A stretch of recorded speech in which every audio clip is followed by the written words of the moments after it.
안녕하십니까. 산정 김백문 목사입니다. 내가 왜 산정을 붙이냐면요. 김백문 이름이 이상한 이름이 또 있다고 그래서 제가 이름을 구별하기 위해서 호가 산정이니까 산정 김백문이라고 하겠어요. 이제 여러분 그렇게 하시고 혼동하지 않도록 해주시길 부탁드립니다.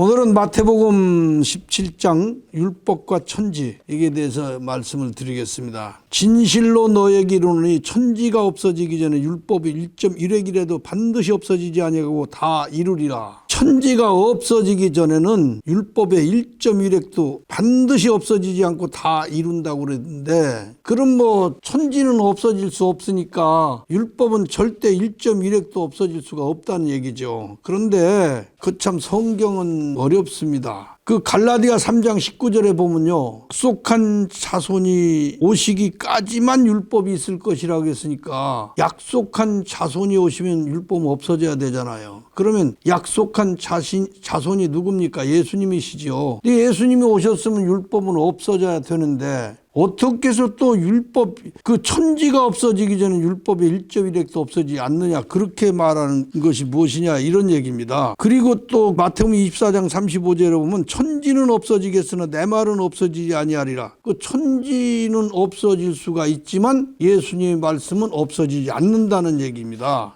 그러면 천지가 없어지기 전 율법의 한 획도 그대로 있겠지만 만일에 내가 죽는다면 율법은 한 획도 남지 않고 다 없어진다, 그런 말씀이거든요. 그러면 마가복음 13장 31절이나 마태복음 24장 35절에 천지는 없어지겠으나 내 말은 없어지지 아니하리라 하신 것도, 그러니까 하늘과 땅이 없어지는 판에 예수님의 말씀이 없어지지 않고 남는다? 이 말이 이해됩니까, 여러분? 그러나 이 말씀을 조금만 바꿔 생각한다면 놀라운 논리가 성립됩니다. 만일 천지가 없어진다면 율법은 점 하나 남지 않고 다 없어질 것들이라. 누가복음 16장 17절에 보면요, 율법의 한 획이 떨어짐보다 천지의 없어짐이 쉬우리라. 율법의 한 획을 없어지는 것보다 천지를 없애는 것이 더 쉽다. 과연 이 천지란 무엇인데 이 하늘과 땅을 갖다가 그렇게 쉽게 얘기하는지 이해가 안 되죠. 근데 여기서 누가복음 10장 21절에 보면 예수님께서 성령으로 기뻐하셔서 천지의 주제이신 아버지여 했거든요. 천지의 주제이신 분을 예수님은 아버지라 하셨어요. 천지의 주제를. 그 천지의 주제이신 아버지가 자기 속에 계신다고 했어요. 그렇다면 이거 문제가 풀린 거죠. 예수님의 육체가 바로 천지라 하는 뜻을 내포하고 있습니다. 예수님은 하나님이 계신 자신의 육체를 천지로 지금 규정하고 이 같은 말씀들을 여러 가지로 한 것입니다. 그래서 천지가 없어지기 전에는 율법의 한 획도 그대로 있겠지만 만일 내가 죽는다면 율법의 한 획도 남지 않고 다 없어질 것이다, 그런 말씀이거든요. 그러면 천지는 없어지겠으나 내 말은 없어지지 아니하리라 하신 것도, 나는 이 세상에서 없어지겠으나 내가 너희에게 남긴 말은 결단코 없어지지 않고 살아있을 것이다, 그런 말씀이에요. 천지가 예수님의 육체라 할 수 있는 성경 말씀의 근거가 찾아볼 수 있는 게 창세기 1장 1절에 보면 태초 하나님 천지를 창조하시니라 그랬는데, 여기서 천지라고 하면 산천 초목과 모든 달과 별과 우주와 모든 것이 다 내포된 천지라고 할 수도 있겠지만, 그걸 갖다가 천지를 줄이고 축소해서 또 지구성이라고, 또 지구성을 축소하고 축소하면 작은 모습으로 줄이면 아담이 될 수가 있다는 얘기죠. 근데 이 아담의 모습을 얘기해 볼 때 처음 아담이 하나님께 쫓겨나서 땅으로 내어 쫓겨왔을 때 땅이 혼돈하고 공허하며 흑암이 깊음에 있고 하나님의 신은 수면에 운행하시나 그랬어요. 범죄하고 하늘나라 에덴 동산에서 다시 말해 영체에서 땅으로 육체로 내어 쫓겼던 아담의 모습은 이렇게 혼돈되고 공허하며 흑암이 깊음 위에 있었던 것 같다. 그 대신 하나님은 그 안에 계시지 않고 수면 위에 운행하시듯이 아담 밖에서 계셨고 아담 안에는 들어가지 않으셨다, 그런 얘기가 되거든요. 이사야 65장 17절에 보면 내가 새하늘과 새 땅을 창조한다 그랬어요. 그 새하늘과 새 땅을 창조한다면 새로운 천지를 창조한다는 말씀이거든요.